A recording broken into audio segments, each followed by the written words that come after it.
So here we have a picture of the larynx.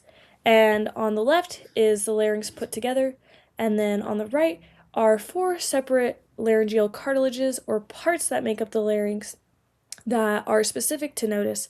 And those include the epiglottis, the thyroid, the arytenoids, and the cricoid. So those all come together and are part of the larynx.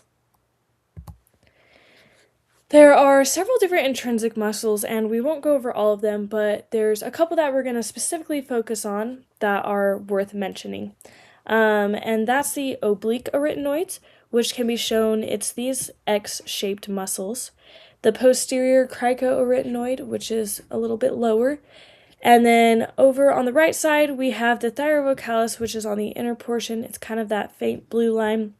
And then we have the thyromuscularis, which is in purple. And together, the thyrovocalis and the thyromuscularis come together and they make the thyroarytenoid as a whole, that muscle. So there are different functions that these muscles all serve. And starting with the oblique arytenoids, they pull the apex medially, but an even more important one I want to focus on that they do is they assist in adduction, or in other words, they help close the vocal folds. And then the posterior cricoarytenoid does the opposite. It abducts the vocal folds, or in other words, it opens them up. For the thyrovocalis, that is responsible for tensing the vocal folds, and the thyromuscularis is responsible for relaxing the vocal folds. So they play opposite parts from each other. And those are the things that you should know about these muscles. So for phonation, or in other words, producing sound from our vocal folds, there's three stages. There's the onset stage, the sustained phonation, and then the offset stage. And so we start with onset, and that is when the vocal folds adduct. Like we said, they come together. Remember those muscles that we talked about that help in that process of bringing those vocal folds together so that they're touching, and in other words, they're sucking together. And they can't suck together well unless there's a pressure drop. So there has to be a drop in pressure for those vocal folds to come together, to suck in together, and be touching to start onset or to start that sound production and phonation. So then we move on to sustained phonation. And this is where sound is continually kept going.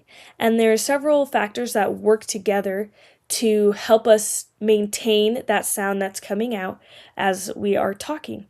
And those different factors are subglottal pressure, glottal airflow, intraoral pressure, degree of constriction of the vocal folds, so how constricted they are or closed, like we talked about. If they open a little bit, that's going to affect how you're maintaining your phonation. And then elasticity and tension of the vocal folds. So again, we talked about the thyrovocalis and muscularis. They relax and tense the vocal folds, and so what they're playing that role in sustained phonation is how well that tension is sustained and the elasticity of the vocal folds to keep that sound being produced. And then finally we have the offset stage. If you notice in this picture to the right, the vocal folds are no longer touching. In onset and sustained phonation, they are continually adducted or touching, but in offset, they're no longer touching. So that's also what we talked about called abduction of the vocal folds. They're no longer together. And when that happens, they're not touching and there's no way for phonation to continue. And so that phonation terminates or stops and you are no longer producing sound because the vocal folds aren't touching. And that ends the process of phonation.